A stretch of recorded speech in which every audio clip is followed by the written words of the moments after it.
ప్రతి ఉదయం దేవుని వాగ్దానం అనే కార్యక్రమానికి ప్రేమతో మిమ్మల్ని ఆహ్వానిస్తుంటున్నాను. యువతి కాల సమయంలో దేవుడు మన కొరకు ఏర్పాటు చేసినటువంటి వాక్య భాగము 91వ కీర్తన 15వ వచనాన్ని ధ్యానించుకుందాం. 91వ కీర్తన 15వ వచనాన్ని ధ్యానించుకుందాం.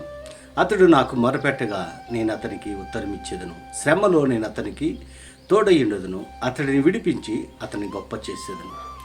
క్రీస్తునందు ప్రియమైన దేవుని బిడ్డలారా, ఈ యొక్క చదవబడినటువంటి వాక్య భాగంలో మనం గమనించినట్లయితే పరిశుద్ధాత్మ దేవుడు ఈ ఉదయకాల సమయంలో మనకిస్తున్నటువంటి వాగ్దానము, అతడు నాకు మొర్రపెట్టగా నేను అతనికి ఉత్తరం ఇచ్చేదను, శ్రమలో నేను అతనికి తోడై ఉండేదను, అతన్ని విడిపించి అతన్ని గొప్ప చేసేదను.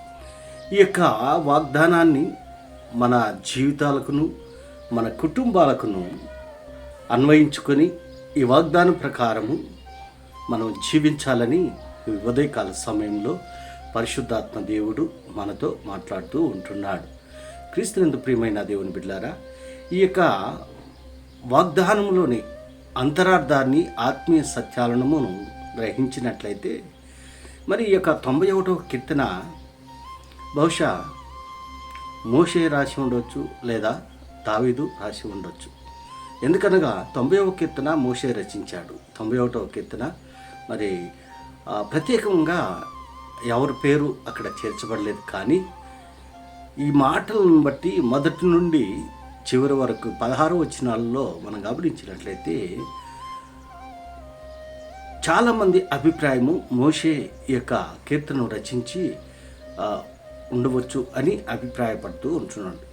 ఏది ఏమైనప్పటికీ మరి దేవుడు తన ప్రజల పట్ల మరి ఎంతో ప్రేమ కలిగి ఉంటున్నాడు. మరి ఇక్కడ రెండు ప్రాముఖ్యమైనటువంటి మాటలను మనము ఇక్కడ చూస్తుంటున్నాం. దేవునికి ప్రార్థించటము, దేవునికి ప్రార్థించిన దాని వలన జరిగేటువంటి కార్యము మనం చూస్తుంటున్నాం. శ్రమలో నేను అతనికి తోడై ఉండేదను, అతడు నాకు మొర్రపెట్టగా నేను అతనికి ఉత్తరం ఇచ్చేదను. అనగా దేవుని సన్నిధిలో దేవుని పైన ఆధారపడటము, దేవుణ్ణి ప్రార్థించటము అనేది ఇక్కడ మనం గమనించినట్లయితే అర్థం చేసుకోగలం. అంత మాత్రమే కాదు, కానీ ఆ మొదటి మాటలో, మొదటి వచనంలో మనం మహోన్నతుని చాటును నివసించువాడే సర్వశక్తిని నీడను విశ్రమించువాడు, ఆయన నాకు ఆశ్రయము, నా కోట, నేను నమ్ముకున్న నా దేవుడని నేను యెహోవాను గూర్చి చెప్పుచున్నాను.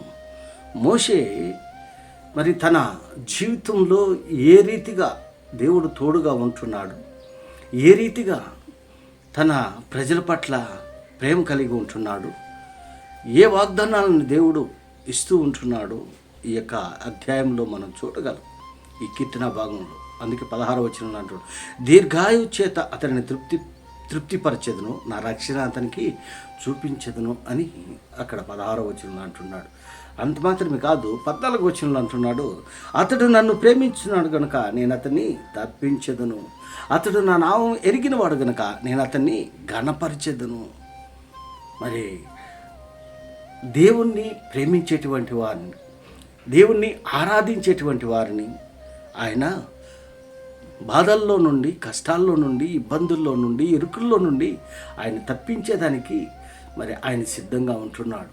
అంత మాత్రమే కాదు, ఆయన నామాన్ని ఎరిగి జీవించేటువంటి వారు, అటువంటి వారిని ఆయన హెచ్చిస్తాడని ఈ యొక్క మాటల్లో మనం చూస్తుంటున్నాం. దేవునికి మొరపెట్టేటువంటి వారిగా నీ సమస్య ఏమున్నా కూడా, నువ్వు ఎలాంటి పరిస్థితుల్లో ఉన్నా, నీ సమస్యల నుండి విడుదల, నీ పరిస్థితుల నుండి విడుదల చేయగలిగినటువంటి శక్తి కలిగినటువంటి దేవుడు మన దేవుడు. అందుకే శ్రమలో నేను అతనికి తోడేను.